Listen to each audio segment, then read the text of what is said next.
नमस्कार किसान साथियों, आपका स्वागत है हमारे चैनल किसानों का साथी LS में। आज हम आपके लिए बाजरे की जानकारी देंगे, बुवाई से लेकर कटाई तक, कि यह कब बोया जाता है और इसमें कौन कौन से खाद बीज, कैसे इसकी देखभाल की जाती है, उसके बारे में हम अपने किसान भाइयों के लिए बताएंगे। तो हमारी वीडियो को अंत तक देखें और लाइक और सब्सक्राइब करना भी ना भूलें, जिससे हर वीडियो हम आप लोगों तक पहुंचा सकें, जिससे आपका फ़ायदा हो। तो चलो शुरू करते हैं हम।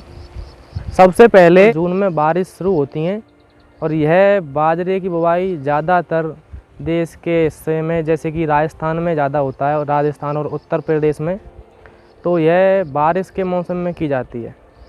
तो सबसे पहले आप एक काम कीजिए कि अपने खेत को, जो आपको उसमें बाजरा लगाना है, उसमें आप देसी खाद होता है जो पशुओं का, उसको आप अवश्य डालें, क्योंकि उससे जो पौधे की क्षमता और ग्रोथ होती है वह अच्छी होती है और आपका पौधा अच्छी तरह से विकास करता है।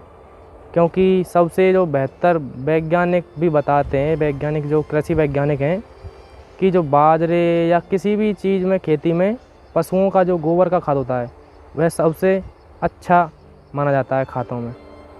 तो आप सबसे पहले उसको डालिए। उसके बाद में आप जोत कीजिए, जो हर से होते हैं, मतलब कल्टीवेटर बोलते हैं उनको, उससे आप, उसके बाद में आपका खेत तैयार हो जाता है पट्टा लगने के बाद में। जैसे बारिश होती है उसके बाद में आप उसको, अगर दो तरह से होता है, एक तो बिजाई होती है, उसको बीजा बोलते हैं, दूसरा होता है मशीनों से बो जाता है, मशीन के द्वारा। तो आपके ऊपर है कि आप कौन सी तरह से लगाना चाहते हैं, दोनों अच्छे होते हैं। और उसमें ये भी आपको चुनना होगा कि किस बाजरे को आपको लगाना है। जैसे पावनियर, शंकर, श्री राम, बहुत सी वैरायटी होती हैं, उसमें से आप अपने राज्य के हिसाब से या अपने ज़िले, अपनी, जैसे आपको किस माटी में लगाना है उस हिसाब से किसी से भी जानकारी ले सकते हैं कौन सा बाजरा अच्छा होता है, इसमें किसी को लगा सकते हैं आप।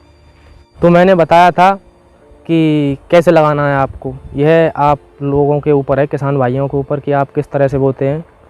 तो आप, जैसे मैंने बोला था कि आपके लिए आपका खेत तैयार हो गया, उसके बाद में आप अगर बीजा बोते हैं, बिजाई करते हैं, तो आप बारिश होने के बाद में बिजाई भी कर सकते हैं।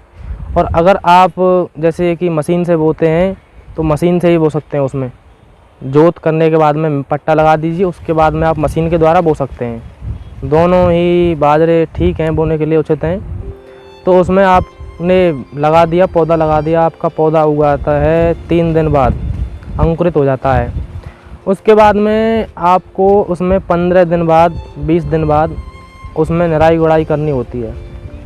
तो ख़ास बात का ध्यान यह रखें आप कि इसमें आप दवाई ना दें, क्योंकि दवाई से जो बाजरे की पौध होती है वह कमज़ोर हो जाती है। इसलिए आप निराई गुड़ाई करें, वह सबसे अच्छा होगा आपके लिए, उससे पैदावार अच्छी होगी। अगर आप किसान भाई खेत में निराई गुड़ाई नहीं करते हैं तो खेत की 60 से 70% तक फसल बिना निराई गुड़ाई के खरपतवार चौपट कर सकती है आपकी फसल को। इसलिए आपको खरपतवार मिटाना ज़रूरी है, उसको आप खास ख्याल रखें उस बात का।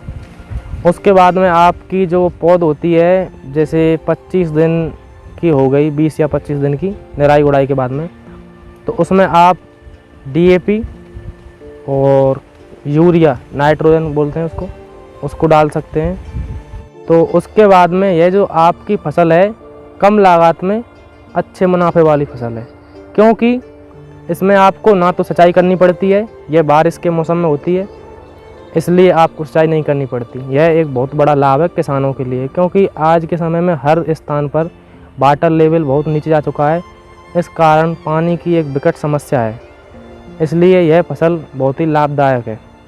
तो आपके लिए मैंने बताया था ये नाइट्रोजन और DAP, उसको देने के बाद में आपकी फसल यह 70 से 80 दिन में पककर तैयार हो जाती है। इसमें आपको बस देखभाल करनी है, जैसे पशुओं की, और वैसे तो, और इसमें कोई आपको खास ख्याल नहीं रखना। तो उसके बाद में आपकी फसल पककर तैयार हो जाती है। तो हम आपके लिए अपने बाजरे की फसल दिखाएंगे, हमारे कैमरामैन आपके लिए दिखाएंगे इनके लिए हमारे खेत को दिखाएं। हमने ये 60 दिन पहले लगाई थी बाजरे की फसल। इनको पूरे खेत को दिखाइए आप ऊपर तक, जिससे किसान देख सकें, क्योंकि उनको भी पता चलना चाहिए। तो उसको तैयार होने के बाद में आप काट दीजिए। इसमें 1 बीघा में कम से कम 6 कुंटल की एवरेज निकलती है। यह अच्छी एवरेज है, खासकर सभी बाजरों में। जैसे कोई क्वालिटी अच्छी है, कोई थोड़ी मीडियम है। तो उसके बाद में इसका समर्थन मूल्य भी सरकार ने अच्छा रखा है। यह अपने राजस्थान में 2150 है इसका समर्थन मूल्य। बिना कम लागत के अच्छा भाव मिलता है इसका। तो अगर आपको हमारी वीडियो अच्छी लगे तो इसको लाइक करना। धन्यवाद।